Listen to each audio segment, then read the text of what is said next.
Tamil cinema நேயர்களுக்கு வணக்கம். நான் உங்கள் பத்திரிகையாளர் RS கார்த்திக். இந்த வீடியோவில் நம்ம பார்க்க இருக்கிறது இந்த வாரம் திரைக்கு வர இருக்கிற தினசரி படத்தோட விமர்சனம். தினசரி அருமையான ஒரு டைட்டில். தினசரி நம் வாழ்க்கையில நாம சந்திக்கிற ஏற்றத்தாழ்வுகள், ஏமாற்றங்கள், இதெல்லாம் தான் இந்த படத்தோட கதையும் களமும். ஏமாற்றங்கள், ஏற்றங்கள் ரெண்டுமே இந்த படத்துல இருக்குது. ஆமா, ஒருத்தன் வந்து இந்த படத்தோட கதை ரொம்ப சிம்பிளா சொல்றதுன்னா, ஒரு அழகான அப்பா அம்மா, அவங்களுக்கு ஒரு பையன், ஒரு அக்கா. அந்த பையனுக்கு ஒரு அக்கா. அந்த பையன் வந்து ஐடி கம்பெனி மாதிரி ஒரு கம்பெனியில் வேலை பார்ப்பாப்புல. அவர் வந்து 75,000 ரூபா சம்பளம் வாங்குவார். அவரை தாண்டி சம்பளம் வாங்குற ஒரு பெண் தனக்கு மனைவியா வரணும்ட்டு பெண் தேடுவாங்க. 7-8 பெண்களை ரிஜெக்ட் பண்ணிடுவாரு. தன்னோட சம்பளம் கம்மி, இல்லை கல்யாணத்துக்கு அப்புறம் வேலைக்கு போக மாட்டேன்னு சொல்றாங்கன்னு சொல்லி அப்பா அம்மாவோட போய் புரோக்கரோட, சாம்ஸ் தான் புரோக்கரு, அந்த ஹீரோ தான் நம்ம ஸ்ரீகாந்த், அந்த பையன் தான். அக்கா வினோதினி, அம்மா அப்பா நம்ம மீரா கிருஷ்ணனும் MS பாஸ்கரும். MS பாஸ்கர் ஓய்வு பெற்ற தலைமை ஆசிரியர். நீ வாழ்றதெல்லாம் என்னப்பா வாழ்க்கையா, நான் வாழ்ந்து காட்டுறேன் பரப்புவேன், அம்மாவை நீ வேலைக்கு அனுப்புற, வேலைக்கு போற பொண்டாட்டியா கட்டியிருக்கலாமான்னு அப்பாவுக்கே அட்வைஸ் பண்ணுவாரு. ஒரு கட்டத்துக்கு மேல, ஏய் பணம் மட்டுமே வாழ்க்கை இல்லடா, வாழ்க்கைங்கிறது வேற அப்படின்னு அப்பா சொல்லி சொல்லி பார்ப்பாரு. கேட்க மாட்டாரு. 8வதா ஒரு பொண்ணை பார்ப்பாங்க. அப்போ அந்த பொண்ணை வந்து பார்க்க போறப்ப இவரு போக முடியாது. இவங்க அம்மா அந்த பொண்ணை இவருக்கு எப்படியாவது முடிச்சிடணும், ஏன்னா இன்னும் 4 மாசத்துல இவருக்கு கல்யாணம் நடக்கலைன்னா அடுத்த 7 வருஷத்துக்கு கல்யாணம் ஆகாது அப்படின்னு ஜோசியக்காரன் சொன்னதுனால அந்த பொண்ணை இவருக்கு முடிச்சிருவாங்க. அந்த பொண்ணு இவரை மாதிரியே கண்டிஷன் போடும். கல்யாணத்துக்கு அப்புறம் நான் வேலைக்கு போக மாட்டேன், இப்போ 1,5 லட்சம் ரூபா சம்பளம் வாங்குறேன், நான் கல்யாணத்துக்கு அப்புறம் வேலைக்கு போக மாட்டேன், வீட்டில் இப்படிதான் இருப்பேன் அப்படிதான் இருப்பேன்ட்டு அந்த பொண்ணு கண்டிஷன் போடும். அது அமெரிக்கா ரிட்டர்ன், அமெரிக்காவில் அமெரிக்கனுக்கும் இந்தியருக்கும் பிறந்த ஒரு பெண்மணி. அவங்க வந்து ஒரு அசம்பாவிதத்தால இந்தியாவுக்கு தத்து அப்பாவோட வந்திருப்பாங்க. அந்த பெண்ணை இவருக்கு மனம் முடிச்சு வைப்பாங்க. ஃபர்ஸ்ட் நைட்லயே நம்ம ஸ்ரீகாந்த் கலவரம் பண்ணுவாரு. அந்த பெண் தான் இந்த படத்தினுடைய கதாநாயகி, சிந்தியா லூர்டே. அவர் தான் இந்த படத்தோட தயாரிப்பாளரும். அவர் தான் தயாரிப்பாளருங்கிறதுனால அவரே கதாநாயகியா இருக்கிறாரு, அப்படிதான் சொல்லணும். ஆமா, ஸ்ரீகாந்தோட கொஞ்சம் வயது முதிர்வா தெரிஞ்சாலும் அழகா நடிச்சிருக்கிறாங்க. முதல்ல அவங்கள பார்க்க பிடிக்கல நமக்கு, அப்புறம் பார்க்க பிடிக்குது.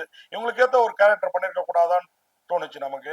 ஆனா போக போக அந்த கேரக்டருக்கே இவங்க பொருத்தமானவங்களா தெரிஞ்சாங்க. ஆனாலும் ஸ்ரீகாந்த், இந்த படத்துடைய இயக்குனர் சங்கர்ஜி, இவங்களுக்கெல்லாம் அவங்களோட இந்த விஷயத்துல ஏதோ உடன்பாடு மிஸ் ஆகிருக்கும் போல் இருக்கு. அதனால இந்த படத்தோட ப்ரொமோஷனுக்கெல்லாம் வரல.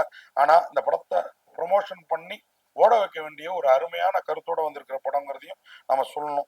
உண்மையா இந்த படத்துல கான்செப்ட், இந்த அழகான ஃபேமிலி இப்படி ஒரு பொண்ணை தேடுறான், கல்யாணம் பண்ணிக்கிறான், பொண்டாட்டி வேலைக்கு போகாம இருக்குது, ஒண்டியா கஷ்டப்படுறான், நிறைய கடன் வாங்குறான், சொந்தமா வீடு கட்டுறான். இது இல்லாம சிட்பண்ட்ல நிறைய பணத்தை போடுறான்.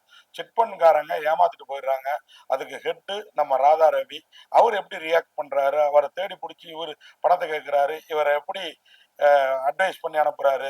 சூதாட்டத்துல போட்ட பணமும் சிட்பண்ட்ல போட்ட பணமும் திருப்பி கிடைக்காதுங்கிற இடத்துல 1க்கு 10 வட்டி கிடைக்குது, 20 வட்டி 30 வட்டி கிடைக்குது அப்படின்னு உங்க உழைச்சு ஓடி உழைச்சு காசை போட்டு ஏமாந்துடாதீங்கிற ஒரு மெசேஜையும் சொல்லி, கிளைமாக்ஸ்ல இப்படி நீங்க எங்கெங்கேயோ ஏமாந்துட்டு எங்கெங்கேயோ எரிச்சல் ஏற்படுத்திக்கிட்டு அந்த எரிச்சல் எல்லாம் குடும்பத்தின் மீது காமிக்காதீங்க, அப்பா அம்மா மீது காமிக்காதீங்க, அழகான மனைவி மீது காமிக்காதீங்க, குழந்தை குட்டி மீது காமிக்காதீங்க, அக்கா தங்காய் மீது காமிக்காதீங்கிறத சொன்ன விதத்துல இந்த படம் நம்மளை ரொம்பவே பாதிச்சிடுது.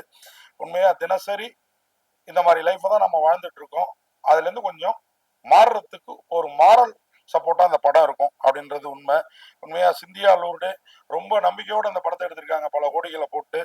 அவங்க கதாநாயகியா நடிச்சதை விட ஏதோ ஒரு கேரக்டர் எடுத்துட்டு ஸ்ரீகாந்துக்கு ஏற்ற இன்னும் பொருத்தமான ஒரு ஜோடியை போட்டிருந்தா இன்னும் அந்த படம் பிரமாதமா இருந்திருக்குங்கிறது நம்மளுடைய எண்ணமா இருந்தது ஆரம்பத்துல. ஆனா படத்தை பார்க்க பழக பாலும் புளிக்குங்கிற மாதிரி பிடிச்சி போயிடுது. உண்மையா ஸ்ரீகாந்த் மற்ற படங்களை காட்டிலும் இந்த படத்துல உண்மையா ரோஜா கூட்டத்திலேருந்து நம்ம அவரை பார்த்துட்டு வரோம். இந்த படத்துல ரொம்பவே அழகா நடிச்சிருக்கிறாரு. அவருடைய ஜோடியா சிந்தியா லூர்டேவும் அழகா நடிச்சிருக்கிறாங்க. ஆனா நமக்கு அந்த அந்த அமெரிக்கா வாழ் இந்தியர், அமெரிக்கா ஒன் பேரண்ட் வந்து அமெரிக்கன் அப்படிங்கிறதுனால கொஞ்சம் நமக்கு ஏத்துக்க மறுக்குது. அவங்களுக்கு ஹீரோயின் லுக்கை விட வில்லி லுக்கு ஜாஸ்தியா இருக்கு. வில்லனிக் ஹீரோயின் சப்ஜெக்ட்ல நடிச்சா அவங்க இன்னும் ஜெயிப்பாங்கிறது நம்மளுடைய எண்ணம். ராதா ரவி உண்மையா கொஞ்ச நேரமே வர்றாரு, ஆனாலும் ஒரு அழகான ஏமாற்று பெருவையா வந்தாலும் ஏமாறாம இருக்கிறதுக்கு வழி சொன்னதுல ஜெயிச்சிடுறாரு. அது மாதிரி MS பாஸ்கர் உண்மையா ஒரு அப்பான்னா இப்படிதாங்க இருக்கணும். ஓய்வு பெற்ற தலைமை ஆசிரியரா புள்ள ஆசைப்பட்டதுக்கெல்லாம் செவி மடுக்காம அப்பப்போ நீதி போதனை சொல்லி அது பூமரங்கள் அளவுக்கு போகாம அழகா மெயின்டைன் பண்ணியிருக்காரு. பிரேம்ஜி அவர் தான் ஒரு ஃப்ரெண்டா வராரு.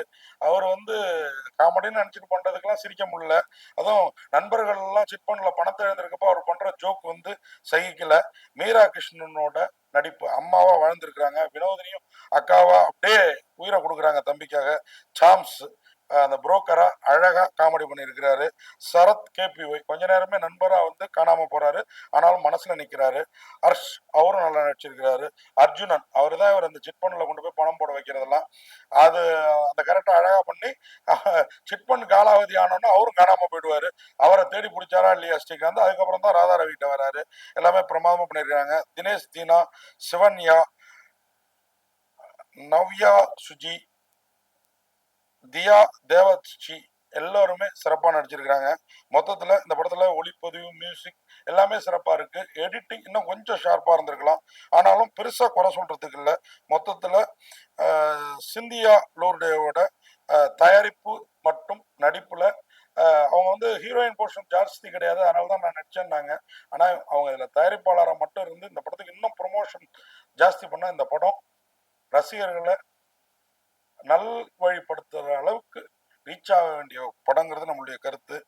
சிந்தியா ப்ரொடக்ஷன் ஹவுஸ் அந்த பேனர்ல இந்த படத்தை வெளியிட்டு இருக்கிறாங்க. அவங்களுடைய நம்பிக்கை நம்ம இதுக்கு மேல அவங்கள வந்து சொல்ல வேணாம்னு நினைக்கிறதுனால அதுக்கு பத்திரிகையாளர் RS கார்த்திகேயன் எனது பார்வையில 10க்கு 5.5 மதிப்பெண் கொடுத்து விடைபெறுறேன். நன்றி வணக்கம். நன்றி வணக்கம்.